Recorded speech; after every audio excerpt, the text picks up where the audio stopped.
We are here at Spring Loaded in Bribey Island in Brisbane. It's close as Brisbane. Close enough. And we're having a damn good day. And we are here with the boys from Eskimo Joe. How are you? Great, Very well, thank you. Yes, good. indeed. Getting into it, of course. How's it been? How's the experience been so far? You haven't played yet. No, we kind of got here in time to watch Magic Dirt do their thing, which was awesome because we just did a big tour with Adelita supporting us, so it was great to kind of see her, in full throw. But looking forward to seeing Ratcat play. A bit bummed out we missed Shihad. We were cranking some Shihad and tunes. Frenzals. Yeah. Frenzals. Yeah. But also, look where we are. It's just ridiculous. It's another terrible day at work. I know, exactly. It's beautiful. Exactly. We only set this up just for you guys. Don't tell the other Thank you very bands. much. Yeah, he did. We came in super early and we're like, no, we're going to make it nice for Eskimo Joe. Thank you, guys. No worries. You'll take the credit. But I always do.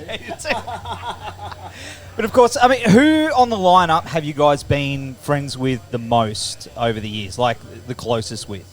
It kind of changes. In the very early days, we did a really big, grueling tour with Bodyjar. So we got to know those guys pretty well and spent a lot of time with them. We were pretty young at the time. And again, like I said, Adelita, we just spent a whole lot of time with her on the road, which was great. We did spend a bunch of time in Sydney just throughout sort of 2000 to 2008 and got to know Simon Day really well from Ratcat. So that was cool. It'd be great to see him again. I haven't seen him for a while. Yeah, and the Shihad guys, it's always like a respect through fear thing. Everyone's always like, "Oh, you're playing with Shihad? Oh, good luck." Yeah, good luck. They are going to flog you guys. When I heard they're actually lovely guys. When I heard they were on the lineup, the first thing I did was look at the playing times just to make sure they went before us.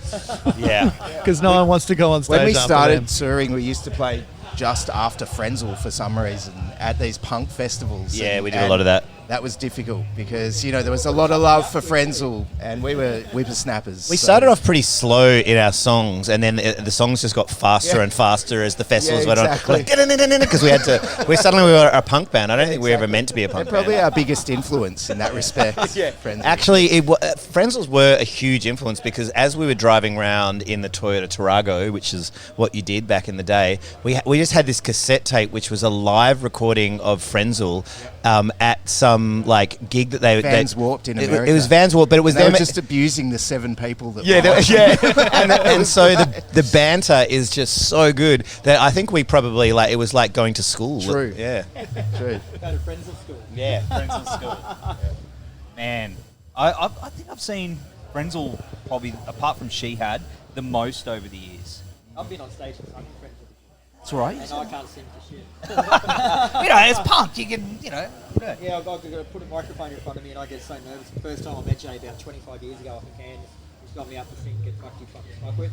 And I'd come in and we got about 3 bars into it and the whole band stopped and they're going, mate, you've come in too early. We're going to have to start again. I'm like, fuck, I'm out. That was hard enough. So you're going to jump up with these guys tonight? I hope in hell.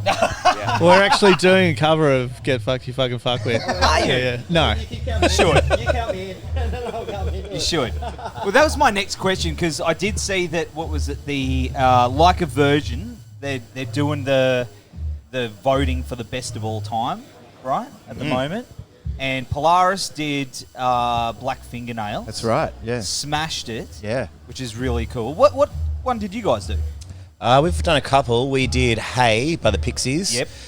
Which was one of our Pixies are kind of one of our seminal bands for us as far as influences. And then we also, which was I remember feeling like it was a huge task at the time, this is a big one to do. But we did Somebody That I Used to Know when it was top of the pops, and we couldn't find anybody to actually do the female part. I kept ringing people, going, "Do you want to come and do this?" They're like, "Nope." And so we ended up just finding one of those old Mac computers in the ABC offices, and we got it to do Mac speak, and so it's me singing but with one of those old Macs doing the part of Kimbra. It's crazy. Now and then I think of all the times you screwed me over. Stephen Hawkins. Yeah, that's right. Do you know what's crazy now that you could actually type into AI and get AI to do Kimbra now? Yeah, we could have got true. Kimbra without even having to pay her. Oh.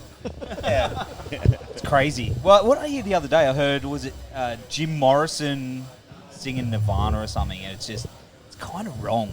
I don't know. There's something about that's a little bit too far. Well, that's why we have situations like this where people rock up to see live music. Like, that's the one thing you can't reproduce in any other way, in any other form than by putting a band on stage and having a whole lot of people come up. Although and it was rock pretty out. good hearing Frank Sinatra do A$AP Rocky. That was pretty good. Oh, I haven't heard that one. What would you guys want AI to do?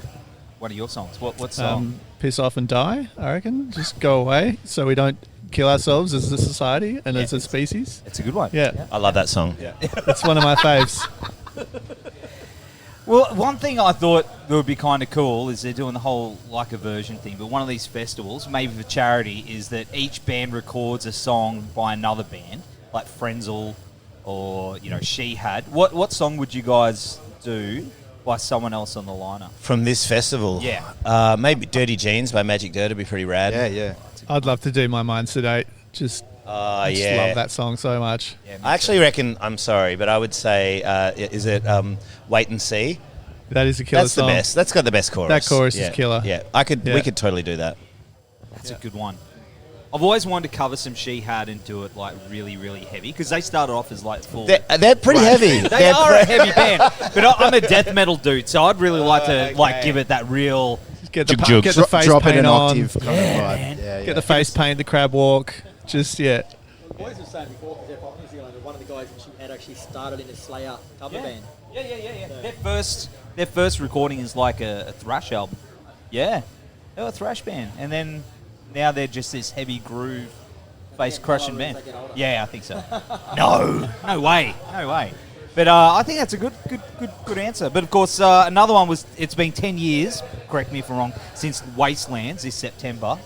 Wow. Now, are you guys reissuing? You got plans to reissue it, or?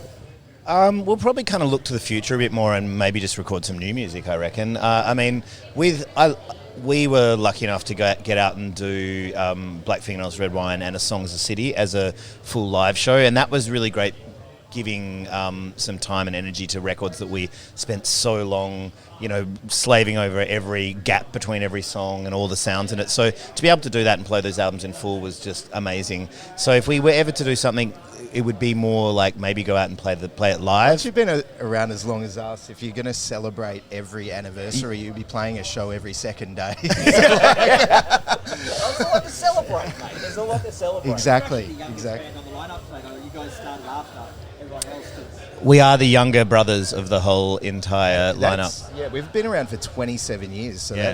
that's something, isn't it? And Yeah. I was there watching you guys, like back in the day, big day outs, and all the fun times.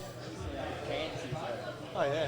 Brothers, these Oh, yeah. Oh yeah. Oh, yeah. Yeah, we actually, that was when we played Brothers Lee's Club, that was the night that all of the bombs went off in London.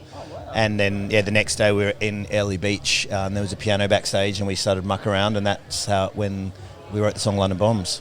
Wow. Right. You just mentioned new album, new recordings. I don't know if we've all kind of got other stuff we do in our lives, which makes it really special when we get to come back together and do Eskies. So I reckon we'll definitely be writing and recording. Unless someone comes and gives us a bag load of cash so we can take the rest of the year off and write a record, I think we'll just do one song at a time, and that's a digestible way to kind of approach it. So we managed to put 2 new songs out during the whole lockdown period, and that was really fun and felt fresh and good, and I think we'll maybe work on doing that another one of them this year. Yeah, awesome. Because you recently released your solo album too. Yes, yeah. So there's all of that. Like I'm doing solo stuff. Stu's got a whole lot of other stuff he's doing as well. Like Joel's producing bands, and so cool. we kind of we try and make sure that when we do Eskies, we do it properly, and we're not just doing it as a kind of a weekend job. So yeah, I mean, putting a record out and writing and recording a record takes a lot of time, a lot of energy, and I've just kind of finished that cycle with a record, which means I've got some time to do some new Esky stuff, which would be great. Yeah, awesome. What do you guys been working on outside Eskies? TCB, taking care of business. Yeah. Nice. No, I manage a charity in Fremantle. Okay. Yep. It's pretty unexciting in terms of musical side of things, but No, it is that is exciting. It is awesome. It's great. Yeah. What's the charity do? It's the Fremantle Foundation. So we're actually a charitable fund. We help people set up funds to donate to the charities that they want to do, but in a structured way. Yeah. That's awesome, man. Yeah, it's good. Awesome. It'd be a lot of work. Yeah. There's a lot of work. Yeah. But, you're helping... You're basically getting great people that want to help great people, support people that need it. It's awesome. More rewarding. Yeah, it's really good. Absolutely. Yeah. And what about you, brother? What do you got coming up? I sort of do lots of songwriting, different artists, and produce records for different artists, and still doing kind of what we were doing when we were at home with Eskimo Joe, basically. So the same staff, but with different people every day, and not going on the road and touring kind of thing, and your face isn't on the biscuit tin. But it's good, you Or get the to write- Bundaberg ginger beer bottle. Yeah, exactly. You get to work with lots of different people, and everyone works in a different way. You learn something new every day and make lots of friends. It's good. How's that working with other guys and other bands and other genres and things like that? And you're coming back to the Eskimo Joe material. Do you find that stuff sort of leaks in, the influences, different stuff that you've drawn from? Well, I think it's more like the Eskies experience leaks into what I do with other people. If I'm writing a song with someone, I might think, what would Cav do here? Or, what would we do in Eskies when we were arranging this or whatever? And it's always around a piano or a guitar. Like a lot of people set up a computer and start building beats and all that, but I'm old. So we sit at a piano and write a song. And so I think that comes from doing Eskies, Yeah, that's awesome. Yeah. Not AI. Not AI, No although robots. I did go on ChatGPT and said, what would a song be that was written by Eskimo Joe about a breakup or something like that, and put it in, that just spat out this thing that was something like we'd never, ever do. But I guess if you write a Taylor Swift breakup song, it'd probably be more accurate. I don't know. But yeah, it's pretty icky. It's way off. Yeah. I went, write me a band bio of my band, and it was way, I didn't even know who I was. Well, now you do. Wow, AI. Yeah, fuck you, Skynet. Did you have the wrap-up questions? We got a couple more. So we did the maths last night. And I added up the total number of years every band playing today has been going for. Wow. Great stat. How many do you reckon? How many bands we got? 8? 8, yeah. 8. 140? 30, I reckon, 240. Close. About 5 years, I reckon. 256. 256. I was off. Stu. Combined. That's the same amount of Closest to same the amount of memory as in an Amstrad back when I was a kid. So it is. So the question off the back of that is, which band do you reckon is going to be the last one standing at the end of the day? Oh, it's still going in many Still years. going, like everyone else is retired. Well, Spiderbait, because they're playing last. Yeah, well, there's that. I also Automatic. think there's possibly something indestructible about Jay from Frenzal, because he, yeah, I reckon he'll just keep going. He'll outlive us all. No, that's Maybe. us. It's definitely us. Yeah. I was going to say us, but These yeah, are the youngest. yeah. Yeah. There you go. Best looking out of all of them. I agree. I mean, That's what you said to the last 4 bands, mate. Yeah, I need it when I say it to you, mate. yeah. All right, guys. Well, thanks very much for joining us. We know you got to play soon. So Yeah, have yourself a great pleasure. set. Thanks for having us. Cheers. Thanks, guys. Cheers. Thanks. And we'll see you guys very soon. We'll have all the links down here to the other interviews. Stay tuned.